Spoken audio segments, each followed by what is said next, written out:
Okay, so now we're going to start getting into World War II. I posted a number of clips you should watch. One of them is sort of the advertisement for this film series by Ken Burns. It is a documentary which is about 4 hours long that deals with the Dust Bowl and how we dealt with it, what Roosevelt's administration did, and how we tried to fix all of the massive erosion. The short clip I showed you comes from this video, but it would behoove you to get on YouTube and find other episodes and see how it works.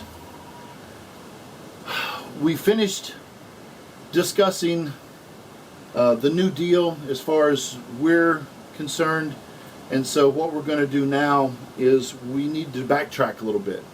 We need to go back to look at the conditions, the political conditions in Asia and in Europe, and see what's going on all the way back to World War I. All the way back to World War I, because the things that happened in World War I set the stage. They set the stage for what's going to happen in Europe during World War II. So we're going to start all the way back with the Bolshevik Revolution as we approach this information. Now, World War I. As you remember, we've got the Central Powers who are against the Allied powers, Germany, Austro-Hungarian Empire, and the Ottoman Empire, as well as Bulgaria, are pitted against the Russians and the French and the British, okay? To a lesser degree, the Italians, the Serbs, and Romanians.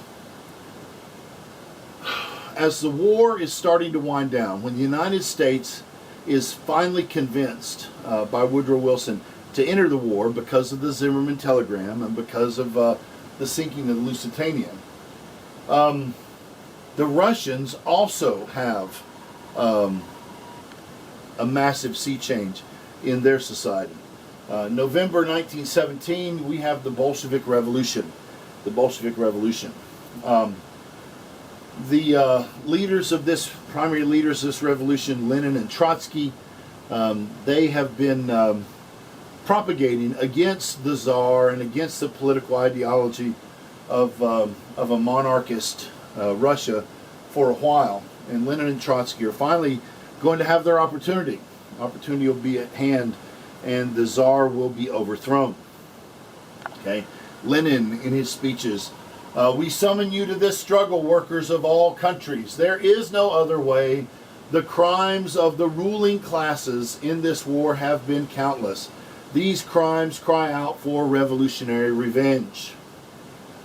So when the height of the war, with Lenin and Trotsky preaching these ideas about revolution, they're going to attempt to overthrow the Tsar, and they're going to succeed.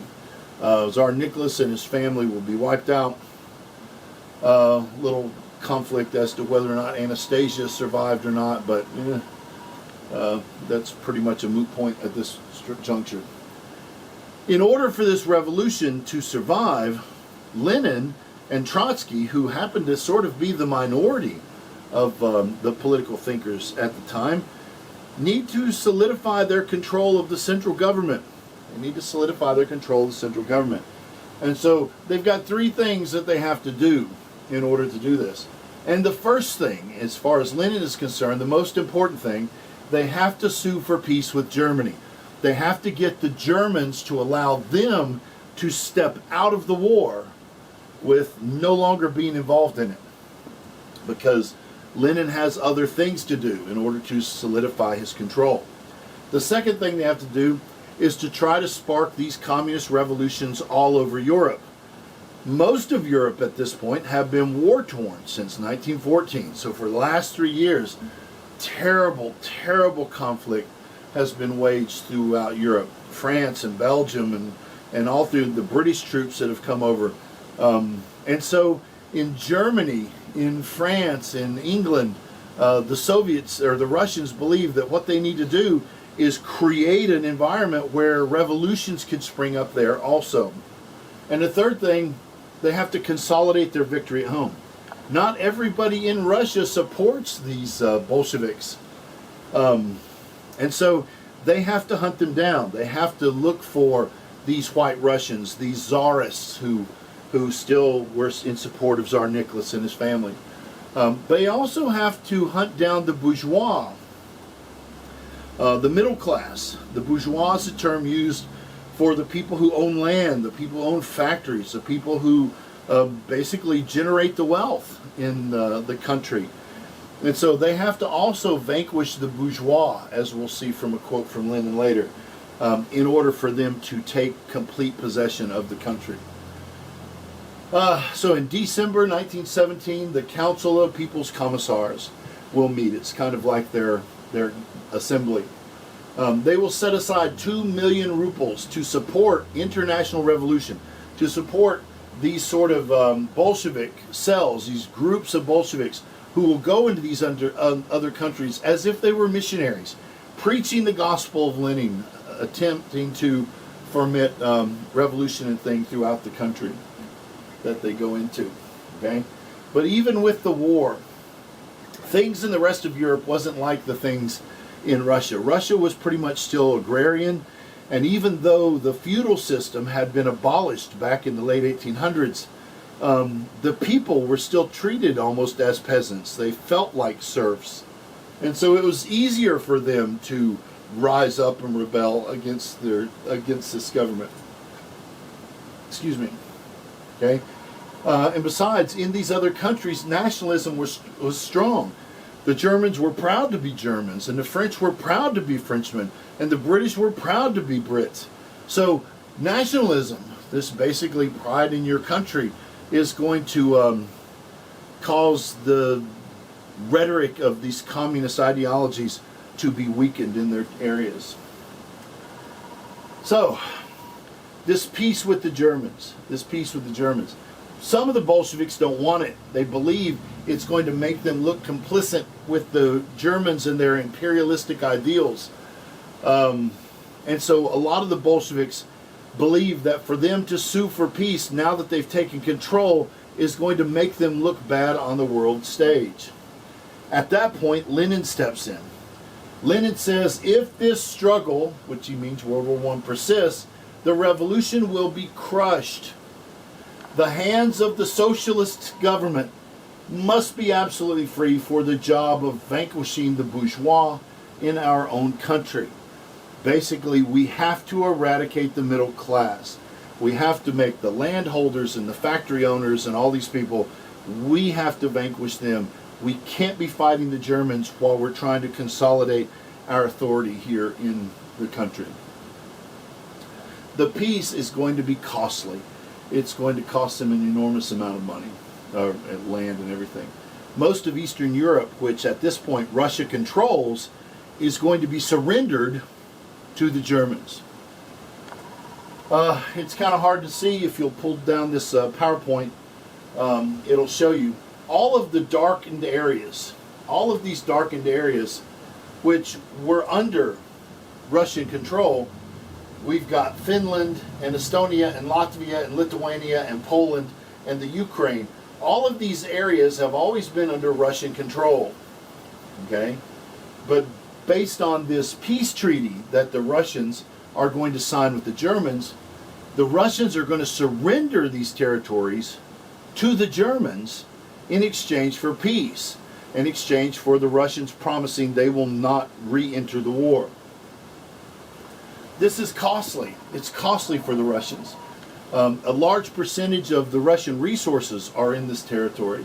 Much of the fledgling infrastructure, the industrial infrastructure that's starting to happen, their industrialization is lagging behind the rest of Europe. And so a lot of that fledgling infrastructure is here in this region. Okay? 3/4 of the iron and steel production is in this part of the country. 1/4 of all the railway networks. And considering the fact that there is a Trans-Siberian Railway which goes into the tundra region, that's a significant amount of railroads in this region. Plus 1/4 of Russia's population lives in this Eastern European section. And the largest part of its most fertile soil that it needs to feed its soldiers and feed its people are going to be surrendered over to the Germans. Now, the biggest problem with all this is now the Germans not only no longer have to fight on an eastern front, but now the Germans have access to new resources and materials they can use to turn around and head back towards the French lines.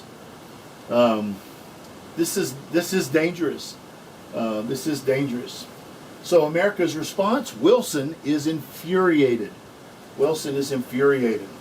However, he doesn't view the communists or the socialist governments as a threat at this point. The bigger threat is actually the Germans and the Austrians as they're sweeping across the rest of Europe. So what happens in 1918 when the United States first enters the war, when we're just getting everything ready to put together, the United States and Britain and then the French and the Czechs are going to invade Russia. They go around Finland and they invade Russia in order to reestablish an eastern front against the Germans who are now over here. So Finland and Latvia, Lithuania, and all these areas here that were part of this trade to the Germans are now where the British and the Americans and the French and the Czechs are going to move into to essentially invade Moscow. Invade Moscow to take control so that this eastern front will be maintained and it keep the Germans off balance. Finally, with America entering the war, the Germans and the Austrians will be defeated. You've seen this map before. Also, when the war is finally over, the Russians come forward to the French and to the British and to the Americans, and they say, "Thank goodness you've rescued us from the Germans. Now we will merely take possession of all of our former territories." All of our former territories. Wilson, again, who's very infuriated with the Russians, Wilson determines that what's going to happen is in the 14 points, he establishes something called the doctrine of self-determination. Wilson says that these nations, Finland, Estonia, Latvia, Lithuania, Poland, and then Czechoslovakia, are going to become their own entities. They're going to become their own nations who will govern themselves, who will be independent republics, and no longer be part of the Russian sphere of influence. This will remain in place until 1938. Till 1938, these countries will remain independent. So from 1919 to 1938, they're going to be independent. Many historians believe that the whole purpose behind self-determination was to punish the Russians for pulling out of the war. Again, their infrastructure, all of their railway, their most fertile soil, all of this stuff that the Russians desperately needed are in those new countries. And so the Russians are going to feel just as punished as the Germans are going to feel by the Treaty of Versailles.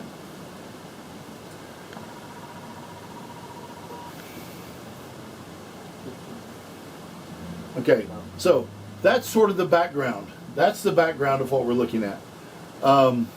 During this period, what we've got after the war, when Wilson is out of office, and Harding and Coolidge and Hoover are going to become presidents, what's going to happen in Europe is Harding is going to allow businesses like Henry Ford and Westinghouse to go over to Russia to help build. Now, we officially don't recognize them, but we're going to allow Henry Ford and Westinghouse to go over to help build their infrastructure. Henry Ford's going to take a lot of his old machinery, a lot of his old equipment to Russia to help them build their trucking industry. The idea for Henry Ford, being the pragmatist that he is, Henry Ford believes that socialism is, well, he believes it's science. That's what Karl Marx is always telling people. It's science, and there's nobody more scientific than Henry Ford. And so Henry Ford and Westinghouse is going to go and help build electro-power generators and things in Russia. And as they're building these factories for the Russians, once they start becoming profitable, Lenin nationalizes and kicks these guys out of the country. Lenin's going to nationalize these industries and kick these guys out of the country. This, as far as Henry Ford is concerned, is going to make him hate the communists for the rest of his life. As a matter of fact, his hatred for the communists is going to be so staunch that when Hitler comes on the scene, Henry Ford actually supports the National Socialists opposed to the communists in Russia.